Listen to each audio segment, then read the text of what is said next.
مسجد میں بیٹھے ہیں تو پھر تو نہیں تھوکنا،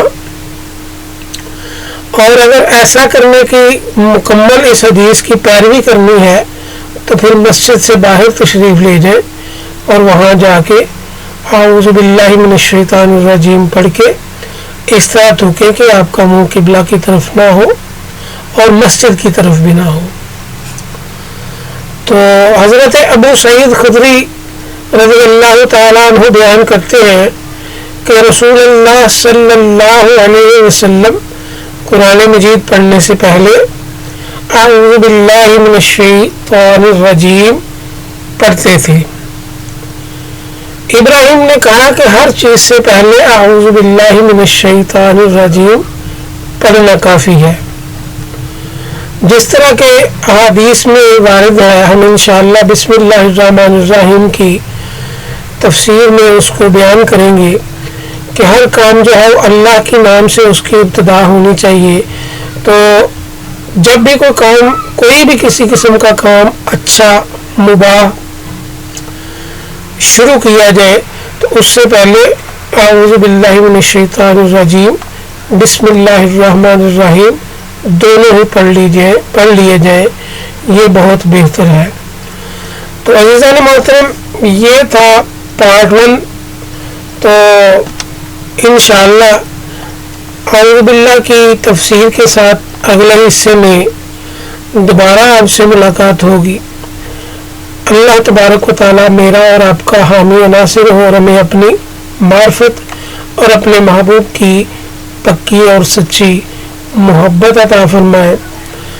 عزیزان محترم، آخر میں یہ گزارش ہے کہ یہ چینل دین کے لیے وقف ہے، اس کی طرف خصوصی توجہ دیں، اور ساتھ یہ بھی عرض کرتا چلوں کہ ہم آپ کے سامنے کتاب کے اصل سکین کو بھی رکھ رہے ہیں۔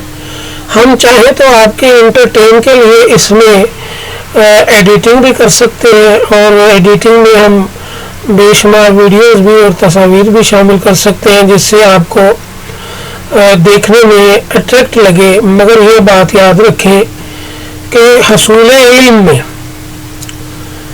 اگر آپ نے علم حاصل کرنا ہے تو پھر آپ کو انٹرٹین کی طرف نہیں جانا چاہیے۔ آپ اپنی فیملی کو لے کے بیٹھے، اور ہماری یہ مختصر سی ویڈیو ہم کوشش کریں گے کہ اپنی ویڈیوز کو 10 منٹ کے اندر مکمل کریں۔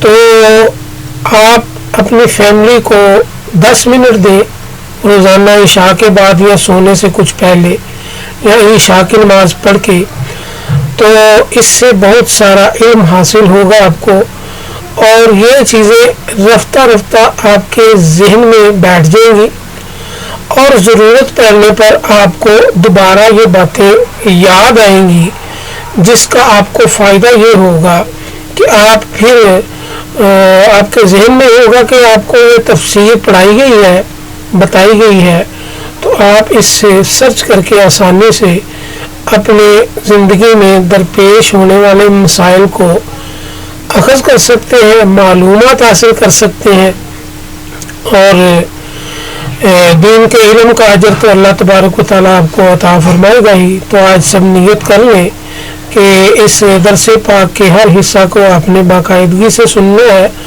اور اس کو زیادہ سے زیادہ لوگوں تک پھیلانا ہے تاکہ پیغام حق زیادہ سے زیادہ لوگ اس سے استفادہ حاصل کر سکیں۔ تو ان تمام باتوں پر توجہ دیجیے اور دین کا علم حاصل کیجیے۔